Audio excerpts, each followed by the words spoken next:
ರಾಜ್ಯದಲ್ಲಿ ಡೆಂಗಿ ಪ್ರಕರಣಗಳು ದಿನೇ ದಿನೇ ಹೆಚ್ಚಾಗ್ತಾ ಇದೆ. ಬೆಂಗಳೂರಿನಲ್ಲಿ 1500ಕ್ಕೂ ಹೆಚ್ಚು ಪ್ರಕರಣಗಳು ಈಗಾಗಲೇ ದಾಖಲಾಗಿದೆ. ಅದೇ ರೀತಿಯಲ್ಲಿ ರಾಜ್ಯದ ಇತರೆ ಜಿಲ್ಲೆಗಳಲ್ಲೂ ಕೂಡ ಪ್ರಕರಣ ಹೆಚ್ಚಾಗ್ತಾ ಇದೆ. ಸಾವಿನ ಸಂಖ್ಯೆ ಕೂಡ ಮುಂದಿನ ದಿನಗಳಲ್ಲಿ ಹೆಚ್ಚಾಗಬಹುದಾದಂಥ ಆತಂಕ ಇದೆ. ಈ ಬಗ್ಗೆ ಬಿಬಿಎಂಪಿ ಯಾವ ರೀತಿ ಕ್ರಮವನ್ನು ವಹಿಸ್ತಾ ಇದೆ, ಆರೋಗ್ಯ ಇಲಾಖೆ ಏನು ಗಮನ ಹರಿಸ್ತಾ ಇದೆ ನೋಡೋಣ ಈ ವರದಿಯಲ್ಲಿ. ರಾಜ್ಯಾದ್ಯಂತ ಡೇಂಜರ್ ಡೆಂಗಿ ಆತಂಕ. ಡೆಂಗಿ ಹಾಟ್ಸ್ಪಾಟ್ ಆದ ಸಿಲಿಕಾನ್ ಸಿಟಿ. ಹೌದು, ರಾಜ್ಯಾದ್ಯಂತ ಡೇಂಜರ್ ಡೆಂಗಿ ಆರ್ಭಟ ಜೋರಾಗಿದೆ.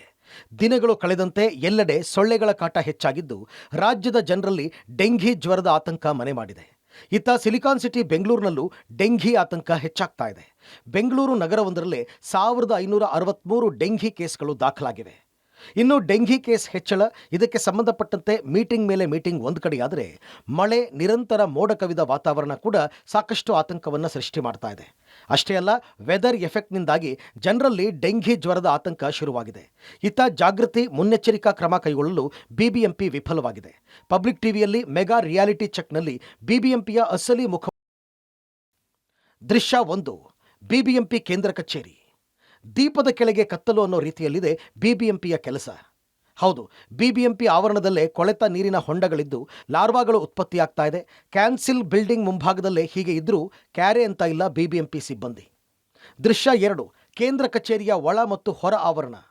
ಕೇಂದ್ರ ಕಚೇರಿಯ ಮುಂಭಾಗದಲ್ಲಿರುವ ಕಾರಂಜಿಯಲ್ಲಿ ಸೊಳ್ಳೆ ಇರಲಿ, ಇಲಿ ಕೂಡ ಸತ್ತು ಬಿದ್ದಿದ್ರೂ ನೀರನ್ನು ಬದಲಾವಣೆ ಮಾಡಿಲ್ಲ. ಇನ್ನು ಒಳ ಆವರಣದಲ್ಲೂ ಅದೇ ಪರಿಸ್ಥಿತಿ ಇದೆ. ಹೀಗೆ ಇರೋದಕ್ಕೆ ತಾನೇ ಆಯುಕ್ತರಿಗೆ ಡೆಂಗಿ ಬಂದಿರೋದು. ದೃಶ್ಯ 3, ಕೆಆರ್ ಸರ್ಕಲ್. ಕೆಆರ್ ಸರ್ಕಲ್ನಲ್ಲಿ ಕಾರಂಜಿಯೊಂದನ್ನು ಬಿಬಿಎಂಪಿ ಮಾಡಿ ಅದು ಈಗ ನಿರ್ವಹಣೆ ಇಲ್ಲದೆ ಪಳೆಯುಳಿಕೆಯಂತೆ ಆಗಿದೆ. ಇಲ್ಲೂ ನೀರು ನಿಂತು ಪಾಚಿ ಬೆಳೆದು ಸೊಳ್ಳೆಗಳು ತಮ್ಮ ವಂಶಾಭಿವೃದ್ಧಿಯನ್ನು ಮಾಡ್ತಾ ಇದೆ. ದೃಶ್ಯ 4, ಸೆಂಟ್ರಲ್ ಬಸ್ ಸ್ಟಾಪ್. ಇಲ್ಲಿ ಮನೆಯಿಂದ ಸಂಗ್ರಹಿಸಿದ ಕಸವನ್ನು ಲಾರಿಗಳಿಗೆ ಡಂಪ್ ಮಾಡೋ ಜಾಗ. ಇಲ್ಲೂ ಕೂಡ ಕೊಳಚೆ ಜಾಗದಂತೆ ಆಗಿ ನೀರು ನಿಂತು ಸೊಳ್ಳೆಗಳಿಗೆ ಆವಾಸ ಸ್ಥಾನವನ್ನು ನೀಡ್ತಾ ಇದೆ. ದೃಶ್ಯ 5, ಮೆಜೆಸ್ಟಿಕ್ ಬಸ್ ನಿಲ್ದಾಣದ ರಸ್ತೆ. ಇಲ್ಲಿನ ಪರಿಸ್ಥಿತಿ ಹೇಗಿದೆ, ಸೊಳ್ಳೆಗಳು ಹೇಗೆ ಹೆಚ್ಚಾಗ್ತಾ ಇದೆ ಅಂತ ನಮ್ಮ ಪ್ರತಿನಿಧಿ ವಿವರಿಸಿದ್ದಾರೆ ನೋಡಿ.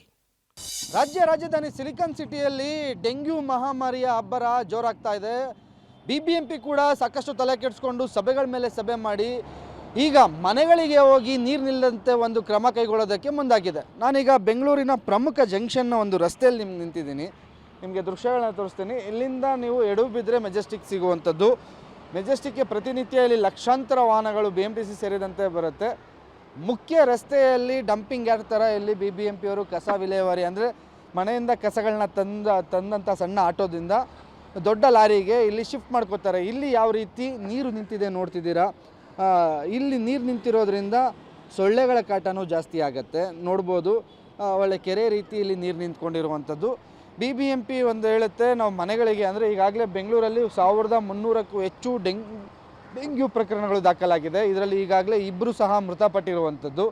ಈ ನಿಟ್ಟಿನಲ್ಲಿ ಆರೋಗ್ಯ ಸಚಿವರು ಸೇರಿದಂತೆ ಸಾಕಷ್ಟು ಸಭೆಗಳು ಮಾಡಿದ್ರು. ಡೆಂಗ್ಯೂ ನಿರ್ವಹಣೆಗೋಸ್ಕರ ಬಿಬಿಎಂಪಿ ಕಾರ್ಯಕರ್ತರಾಗಿರ್ಬೋದು, ಆಶಾ ಕಾರ್ಯಕರ್ತನ ಬಳಸ್ಕೊಂಡು ಮನೆ ಮನೆ ಸರ್ವೆ ಮಾಡೋಣ, ಎಲ್ಲೆಲ್ಲಿ ನೀರು ನಿಂತಿದೆ ಅದನ್ನು ತೆರವು ಮಾಡಿಸಿ ಸ್ವಚ್ಛತೆನ ಕಾಪಾಡ್ಕೊಳ್ಳಿ ಅಂತ ಹೇಳುವಂಥ ಕೆಲಸ ಮಾಡ್ತಿದ್ದಾರೆ. ಆದರೆ ಬಿಬಿಎಂಪಿ ಮನೆಗಳಿಗೆ ಹೋಗಿ ಸರ್ವೆ ಮಾಡೋ ಬದಲು ಮೊದಲು ತಮ್ಮ ಸುಪರ್ದಲ್ಲಿರುವಂಥ ಈ ರೀತಿ ಸ್ಥಳಗಳನ್ನು ಸರಿ ಮಾಡಿ. ಯಾಕಂದರೆ ಸೊಳ್ಳೆಗಳ ಕಾಟ ಶುರು ಆಗೋದು ಇಲ್ಲಿಂದನೇ. ಚಿಕ್ಕಮಗಳೂರು, ಮೈಸೂರು ಜಿಲ್ಲೆಗಳಲ್ಲಿ ವ್ಯಾಪಕ. 6 ತಿಂಗಳಲ್ಲಿ 5700ಕ್ಕೂ ಹೆಚ್ಚು ಪ್ರಕರಣ ವರದಿ. ನೀವು ಈಗ ನೋಡಿದ್ದು ಬೆಂಗಳೂರಿನಲ್ಲಿ ಡೆಂಗಿ ನರ್ತನ ಹೇಗಿದೆ ಅನ್ನೋ ದೃಶ್ಯಗಳನ್ನು. ಇಷ್ಟಕ್ಕೆ ಡೆಂಗಿ ಕೇಸ್ಗಳು ಕಮ್ಮಿಯಾಗಿ ಹೋದ್ವು ಅಂತ ಅಂದ್ಕೊಳ್ಬೇಡಿ. ರಾಜ್ಯದ ವಿವಿಧ ಜಿಲ್ಲೆಗಳಲ್ಲೂ ಸೊಳ್ಳೆಗಳ ಕಾಟ ಜೋರಾಗಿದ್ದು ಡೆಂಗಿ ಡೇಂಜರಸ್ ಆಗಿದೆ. ಹಾಗಿದ್ರೆ ಯಾವ ಜಿಲ್ಲೆಯಲ್ಲಿ ಎಷ್ಟೆಷ್ಟು ಕೇಸ್ಗಳು ದಾಖಲಾಗಿವೆ ಅಂತ ನೋಡೋದಾದರೆ, danger dengue case Bengaluru 1563, Chikkamagaluru 491, Mysuru 479, Haveri 463, Chitradurga 265, Dakshina Kannada 233 case ದಾಖಲಾಗಿವೆ. ಇದು ಜಿಲ್ಲಾವಾರು ಡೆಂಗಿ ಕೇಸ್ಗಳಾದರೆ ರಣ ರಕ್ಕಸ ಕಾಯಿಲೆಗೆ ಸಾವು ನೋವುಗಳು ಕೂಡ ಸಂಭವಿಸಿವೆ. ಹಾಗಿದ್ರೆ ಯಾವ್ಯಾವ ಜಿಲ್ಲೆಗಳಲ್ಲಿ ಎಷ್ಟು ಜನ ಡೆಂಗಿಗೆ ಬಲಿಯಾಗಿದ್ದಾರೆ ಅಂತ ನೋಡೋದಾದರೆ, ಡೇಂಜರ್ ಡೆಂಗಿ 7 ಸಾವು, ಹಾಸನ 2, ಬೆಂಗಳೂರು 1, ಶಿವಮೊಗ್ಗ 1, ಹಾವೇರಿ 2, ಧಾರವಾಡದಲ್ಲಿ 1 ಸಾವು ದಾಖಲಾಗಿದೆ. ಕೋಲಾರದಲ್ಲಿ ಆಸ್ಪತ್ರೆಗೆ ಜನವೋ ಜನ, ಫ್ರಿಡ್ಜ್ ನೀರಿನಲ್ಲೂ ಸೊಳ್ಳೆಗಳ ಉತ್ಪತ್ತಿ. ಇನ್ನು ಕೋಲಾರದಲ್ಲಿ ವೈರಲ್ ಫೀವರ್ನಿಂದಾಗಿ ಆಸ್ಪತ್ರೆಗೆ ಬರುವವರ ಸಂಖ್ಯೆ ಕೂಡ ಹೆಚ್ಚಾಗಿದೆ. ಆಸ್ಪತ್ರೆ ಕೊಠಡಿಗಳು ತುಂಬಿವೆ. ಇನ್ನೊಂದೆಡೆ ಜನರಿಗೆ ಸ್ವಚ್ಛತೆಯ ಬಗ್ಗೆ ಅರಿವು ಮೂಡಿಸಲಾಗ್ತಾ ಇದೆ. ಫ್ರಿಡ್ಜ್ನಿಂದಲೂ ಡೆಂಗಿ ಸೊಳ್ಳೆಗಳು ಉತ್ಪತ್ತಿಯಾಗುತ್ತವೆ ಎಂಬ ಆತಂಕಕಾರಿ ವಿಚಾರ ಬೆಳಕಿಗೆ ಬಂದಿದೆ. ಮಂಡ್ಯದ ಕಬ್ಬಳ್ಳಿ ಎಂಬ ಗ್ರಾಮದಲ್ಲಿ ಪದೇ ಪದೇ ಡೆಂಘಿ ಕೇಸ್ಗಳು ಹೆಚ್ಚಾಗ್ತಾ ಇದ್ವು. ಸ್ವತಃ DHO ಗ್ರಾಮಕ್ಕೆ ತೆರಳಿ ಮುಂದೆ ನಿಂತು ಎಲ್ಲ ಕಡೆ ಸ್ವಚ್ಛ ಮಾಡಿಸಿ ಸೊಳ್ಳೆಗಳಿಗೆ ಔಷಧಿ ಸಿಂಪಡಿಸಿ ಬಂದಿದ್ದಾರೆ. ಹೀಗಿದ್ದರೂ ಸಹ ಆ ಗ್ರಾಮದಲ್ಲಿ ಡೆಂಘಿ ಸಂಖ್ಯೆ ಕಡಿಮೆ ಆಗಲಿಲ್ಲ. ಕೊನೆಗೆ ಆ ಗ್ರಾಮದ ಮನೆಗಳಲ್ಲಿನ ಫ್ರಿಡ್ಜ್ ಕೆಳಭಾಗದಲ್ಲಿ ನೋಡಿದಾಗ ಅಲ್ಲಿ ನಿಂತಿದ್ದ ನೀರಿನಲ್ಲಿ ಡೆಂಘಿ ಸೊಳ್ಳೆಗಳು ಮೊಟ್ಟೆ ಇಟ್ಟು ಮರಿ ಮಾಡೋದು ಕಂಡುಬಂದಿದೆ.